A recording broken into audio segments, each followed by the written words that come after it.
March Madness has landed in the Bay Area, and so have the tourists. When you think of all the cities that are hosting this year, San Francisco is the coolest. Meet the fans and players that traveled thousands of miles. If there's one thing that you could do other than play basketball while you're in this city, what would it be? The last tsunami scare here led to this. One of the things that was a big issue at that time was getting out. How this cafe owner hopes a new tool will help avoid chaos along the coast. And meet the Bay Area doctor using artificial intelligence to try to create the next Ozempic. Give you the beneficial effects without some of the side effects.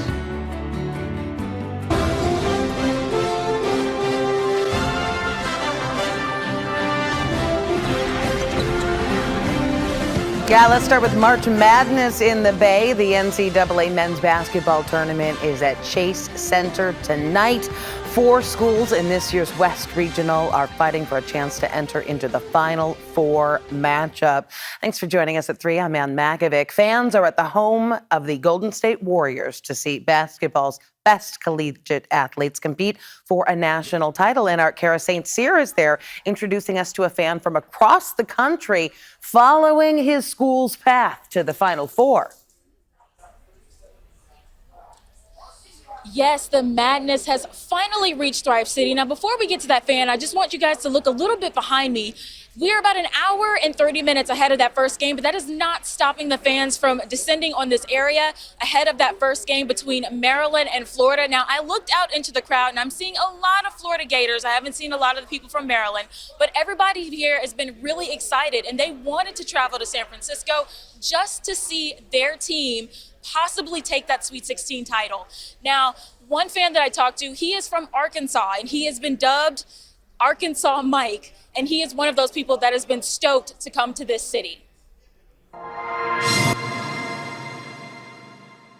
If you ask Mike Moore, it's good to be a Razorback. The important shirt, the second half shirt. Moore's unpacking a suitcase full of crimson and red gear ahead of tonight's Sweet 16 game against Texas Tech. It'll be a good matchup. He can feel it. Yeah, we finally got our team all together and hopefully everybody healthy. These guys have been through an amazing season of adversity, and I think they're coming through it pretty well. Moore's traveled with the team all tournament season, earning him the nickname Arkansas Mike at his last stop in Rhode Island. So everybody at my office decided I needed to be Arkansas Mike all week. So the nickname is 4 days old. This lifelong Razorback has a lot banking on this game. A win would mean everything. Proud. We don't have pro teams to cheer for, and so the Razorbacks are our team, and we love seeing them be successful. It says a lot for our state. Out in Thrive City, the Dix family is waiting for the comeback of the century. Well, the decade. It's been a while since 2014, since we were in the Final Four in Dallas. And we had the coach we had before, Todd Golden, it was just not doing very well. These two left the swamp to support the Gators against Maryland. They're beating the pregame jitters by exploring Mission Bay. We love it. Beautiful city. With the Chase Center ramping up, this will be one heck of a Sweet 16, whether you're a Razorback or a Florida Gator. All right, so people out here have just started screaming. They are really excited for that game. So again, Florida is playing Maryland at 4:30, and then 7 o'clock, it's the Razorbacks against Texas Tech. Back to you. All right, Kara, it sounds like you've heard a lot of positive feedback about the city. We know that a lot of people have varying views. Is there anything negative? No, actually, people have been really excited. They were even, something that I heard that I didn't expect is that people were really excited about the cool weather, especially talking to people from Florida. And they really like the location of being in Mission Bay because they were saying it's amazing to see where all of the tech companies are. And it was exciting for them. So no negative feedback. All right, and right along the water. Sounds good. All right, have fun out there, Kara. We'll check back in with you later on this evening. Today is also opening day for Major League Baseball, and the Giants are kicking things off on the road against the Cincinnati Reds. They are hoping to improve on their sub-500 record from last year. Right now, they are trailing 3-2 in the 8th. There's still some time. Then taking a live look at Oracle Park. The Giants' home opener is coming up next Friday. They're going to be taking on the Seattle Mariners. Other Bay Area headlines this afternoon. Oakland mayoral candidate Lauren Taylor just got an endorsement from the mayor of San Jose. Mayor Matt Mahan traveled up 880 today to endorse the former council member. Mahan describing Taylor as a practical leader ready to tackle Oakland's biggest problems and turn the page on politics. Reinventing government is going to take outsiders, fresh perspectives, people with a different approach. That's what Lauren Taylor's offering the city of Oakland. And I'm grateful that we've got leaders across the Bay Area who also see the potential of Oakland and are leaning in to make sure that we move forward so that the entire Bay can move forward. Taylor finished second to now recalled Mayor Sheng Tao in the 2022 mayoral race. The special election is coming up on April 15th. In a statement, the campaign for Taylor's top contender, former Congresswoman Barbara Lee, called Lee a tested and proven leader who, quote, is singularly focused on keeping Oakland safe, tackling our housing crisis, and making city government work for its people. A suspected MS-13 gang member is in federal custody after being arrested in San Francisco. The FBI says Santos Rodriguez Alaman has convictions in El Salvador for homicide and drug trafficking. Today, the White House also announced the arrest of a suspected MS-13 ringleader in Virginia. VTA bus service is set to resume tomorrow. More than 1,500 workers were back on the job today, a day after a judge ended their 3-week walkout. Both sides still need to work out a new contract. Light rail service is scheduled to resume on Monday. Little earthquake in the South Bay this morning. Some people reported feeling this magnitude 2.6 just after 8:30. The epicenter about 6 miles east of Alum Rock. Maybe a little shaking, but no damage expected with something that small. The earthquake that did trigger a tsunami warning in San Mateo County last December, not today's earthquake, did highlight the concerns about how to get people along the coast to higher ground safely. But as Max Darrow reports, a new tool might provide a better way out.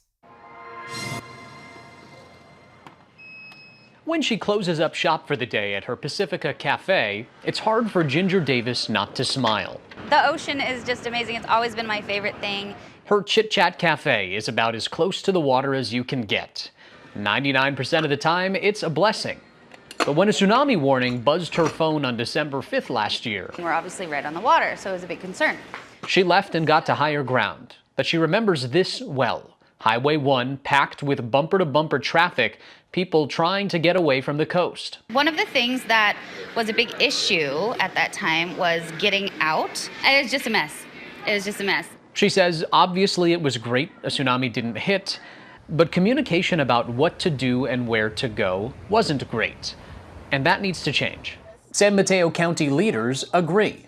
Officials just unveiled a new interactive dashboard they hope will help in the future. This tool is actually done in direct response to community feedback. Supervisor Ray Mueller says it shows people their risk level and helps identify the safe paths to higher ground so they know where to go. And what happened on that day back in December is many people ran to Highway 1, which is actually in the tsunami zone, and were stuck in traffic when they could have just gone a few blocks east. And so they were traveling all over the coast in panic, trying to figure out if they were safe and if who they loved were safe.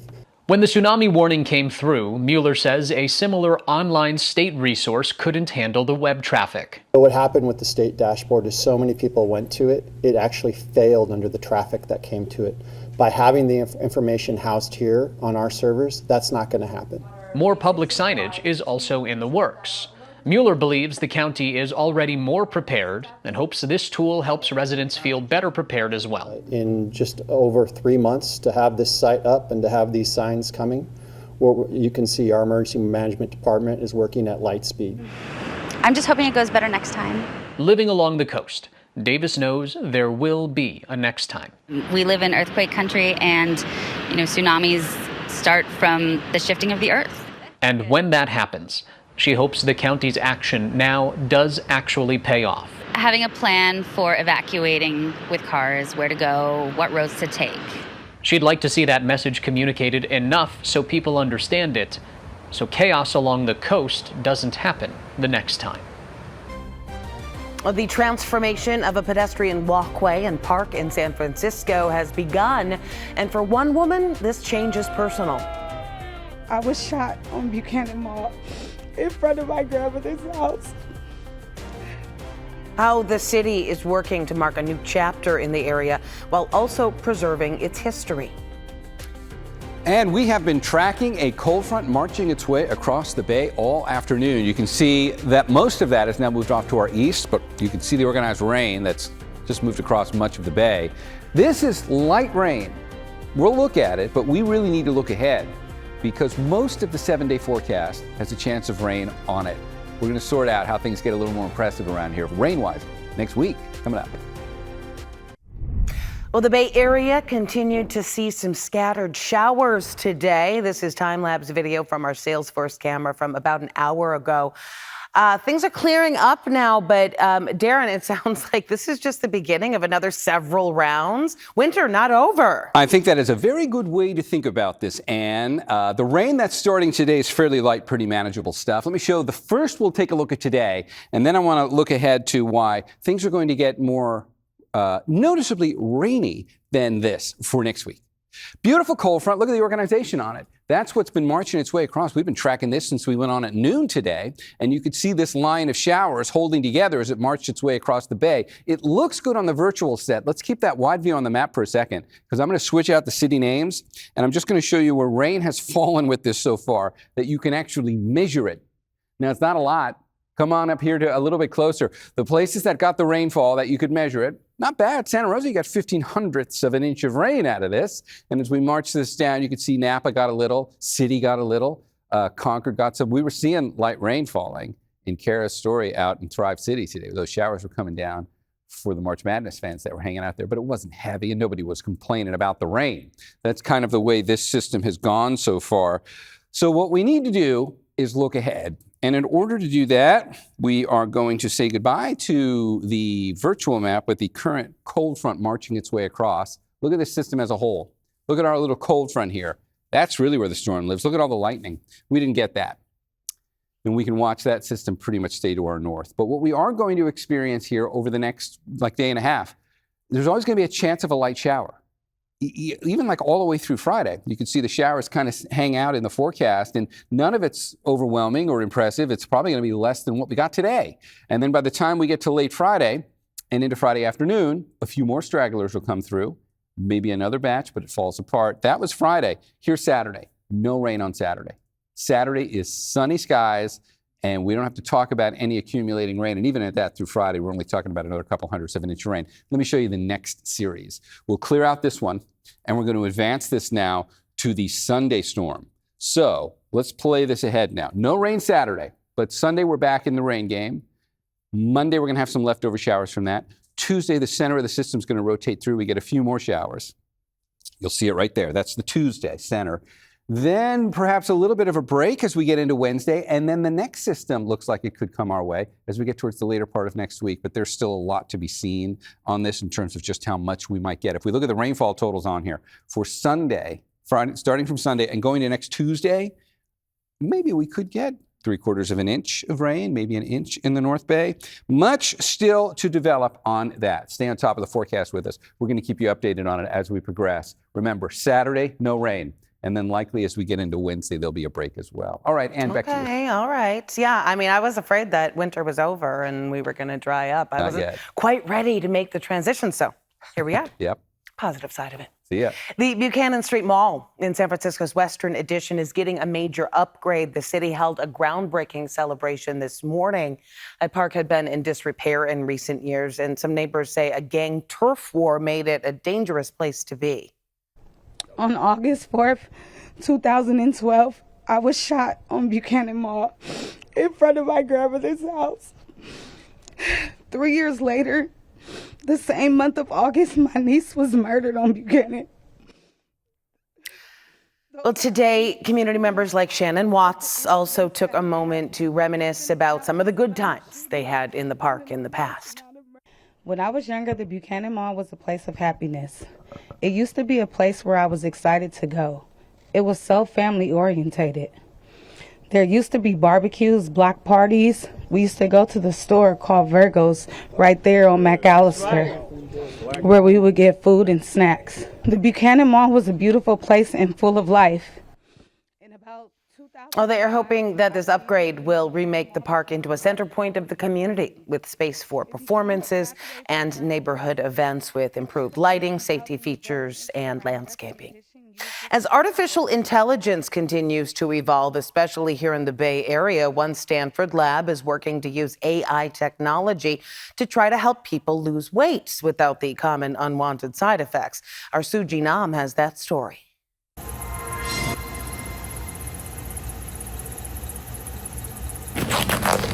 Richard Yu has always been passionate about science and technology. In this tube here, we have about 1 billion yeast cells, each one individually testing a drug for activity. Those cells generated at his biotech lab, Abalone Bio in Emeryville, working out of a former Pixar sound studio to find the next effective weight loss drug. Give you the beneficial effects without some of the side effects. As weight loss medication like Ozempic and Wegovy are becoming more popular, Richard and his team are working to discover a new drug without the common side effects. A drug that can only bind and activate in certain parts of the body without producing unwanted symptoms. To hone in on specific antibodies, Richard and his team are turning to AI to help streamline the process. In our case, we're going to do that much more specifically, so we're not activating the neurons that also give you diarrhea or nausea. While the use of AI in medicine is not uncommon now,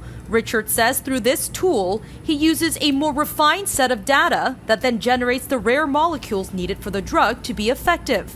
Learns the often very non-intuitive combinations of those different sequences and how to combine them. Medical experts like Dr. Dan Azaguri of the Stanford Lifestyle and Weight Management Center says, in a time where companies are developing new weight loss drugs, people should speak with their healthcare providers before starting any new treatment. Find a reputable provider that can explain all the options and that can manage the treatment in a way that is tailored to you. He adds that while surgery remains the most effective therapy for weight loss, drugs can help, but there is no quick fix. Yes, there are some things that can be done faster these days, but ultimately, every single drug will have a side effect, and it's a matter of which one has the best safety profile, which one has the best efficacy profile. Richard says his effort to create an ideal weight loss drug could take more than a decade to develop. What we want to do is make sure we can have make drugs that can access that other population that can't take those other drugs so that they can also benefit from these. But he says in an evolving world of artificial intelligence and medicine, he is hoping to help pave the way. Coming up, how the head basketball coach for one of the teams in town is playing a role off the court as tour guide. I'm Johnny Mosley, and the mountains are calling. The Toyota's packed up and ready to go. But before we get out there, let's take a look at what conditions are like. The Toyota Tahoe report is ready. Let's head over to the map. Who doesn't like a little late March assist to conditions? We're going to get snow over the next 2 days.